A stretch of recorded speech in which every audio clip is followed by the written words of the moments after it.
Now, how to plant food plots is a pretty broad question that covers a lot of different areas, because ultimately how you plant food plots and getting those food plots green, that's only a small part of the entire strategy that should be applied when it comes to planting food plots. My new web class that's out, How to Plant Food Plots, goes over so much more obviously than just how to plant food plots. And there's 5 basic modules within there that cover how you should be planting food plots on your own land. And the first one is the critical food plot strategies. Those strategies that are in this web class are what I've been teaching on this channel. I have about 200 food plot videos, but they form the basis of the foundation of your food plots. How often do you feed, why they relate to your food plots in the first place, how they should relate during the daylight. They go over a lot of critical concepts that are my original food plot concepts going back to the mid-90s. And those concepts I talk to you in more of an explanation where you have the workbook where you can take notes, but really going over those foundation principles and concepts before you should ever even think about planting.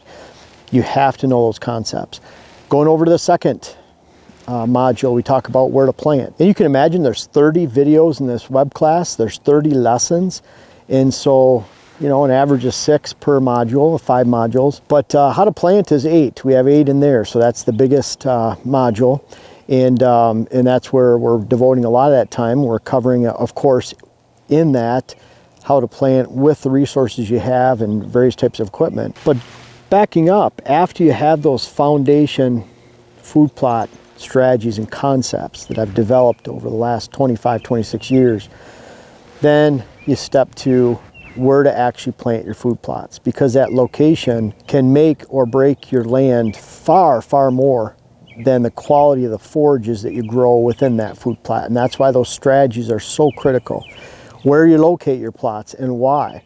And I'll give it to you, you know, straight. It's kind of like I've seen clients that they love 24-inch wide, you know, diameter oak trees, or 22-inch or 26 on their land, and they would put, you know, most of those had a tree stand in it. Maybe your favorite is a giant white pine or giant red cedar or white cedar. Whatever you like for putting tree stands in, putting your food plots in the wrong location just purely based on open soil, or it's an open field, or a handy to get to, easy to work up, that's no different than choosing your location for a food plot just based on it's easy to get one in. There's so much more strategy that needs to be involved in where the deer are moving, why, how does this relate to your property, your access, and that's what's discussed in that second module of where to locate your food plots. Because once you have those critical strategies, which are a part of that, where to locate, then you need to figure out exactly where those food plots should go, because if they're in the wrong spot, they truly are going to hurt you. Number 3, once you figure that location, how do you actually create your food plots? From bulldozing plots, there's many tips for bulldozing, the right way to do it, the wrong way, to using an easy no-till system, to actually ultimate. There's a lot of different things that you need to do to get the soil ready, to get the area ready before you even plant. And I hope this is a common theme. We're talking about how to plant last, because how to plant last, that's the easy stuff. You know, I talk about how to plant with just a backpack sprayer, a rake, maybe a broadcaster, and that's it. We step up to an ATV, we step up to UTV equipment, and then of course the big rotations with tractors and heavy planting equipment. And that almost is like farming. You know, food plotting is not farming, and farming is not food plotting. So once we get to that stage of how you're going to create this food plot, there's many different ways to get the job done, whether you have heavy timber or open upland cover, converting old ag fields. There's a wide range of difficulty and levels that are required to create food plots. Once you've figured out the strategies, talked about the location, how to create, then what are you going to plant? And there's so much misinformation out there that it's confusing. I want you guys to have effective food plots. My job, my career, about 2 hours per day times 100 to 110 clients per year, 125 clients last year. I'm discussing their food plot experiences, what has worked for them, what hasn't, what works for their neighbors, what doesn't, the planting equipment, resources they have, everything that involves a food plot, their neighboring food sources, their current food sources, the size of the plots, the number of deer. It all goes into what someone should plant. It's almost I say laughable. It's an understood question that I get often is, what should I plant? You know, I have 40 acres, I'm in Kentucky, I'm surrounded by ag, what do I plant? Well, what's the size of your parcel? What's on your neighboring properties? How many deer do you have? What are your planting equipment? What's worked in that area in the past? What's worked for you? What hasn't worked?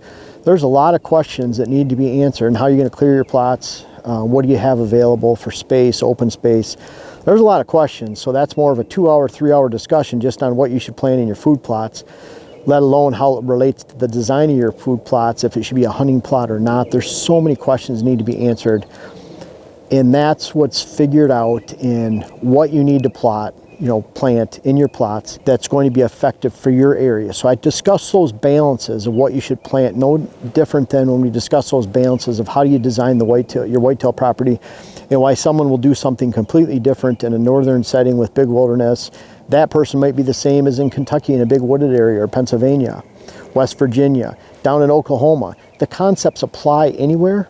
It boils down to the differences in forages, in climate, region. But there's people planting food plots down in Oklahoma with a handheld spreader and a backpack sprayer, no different than in Maine, Michigan, or Minnesota.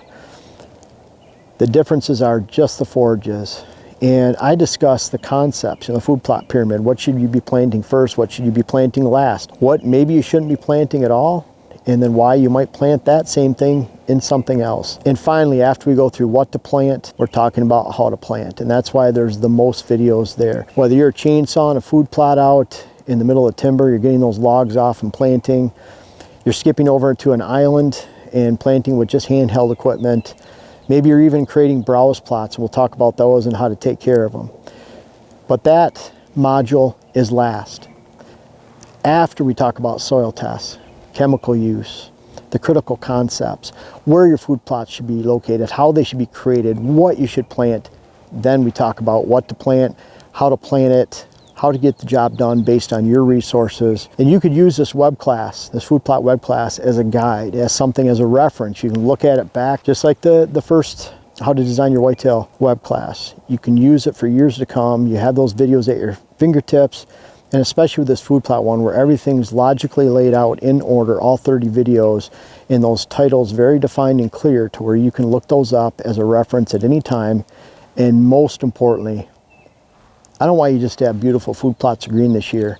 I want them to fit within the lay of your land, complement your core sanctuary bedding areas, and give you the opportunity to actually be the herd influencer in the area. Because if you have small acreage and you have a quality food plot program, most likely your surrounding neighbors do not. And that allows mature bucks, and the way we set this up on your land and the strategies that complement this food plot program, that allows you to be the true herd influencer in the area, to not only give yourself the best herd in the area that focuses during the daylight on your land, because if you get, there's lots of properties that are focused on at night. During the daylight is key. That allows you to be not only the herd influencer, create a great herd, but also if you have a great herd and you set it up, you set up your land so that you can actually move on and off your property without spooking deer, then you're going to have a great hunt. And that's what this food plot web class is all about. Try it. You have to have those 5 pieces put together in those first 4 before you ever even plant, but will help you plant your food plots too. And I look forward to hearing about the feedback for this class, because it will help a lot of people. And I look forward to releasing this right now. The link is actually in the description.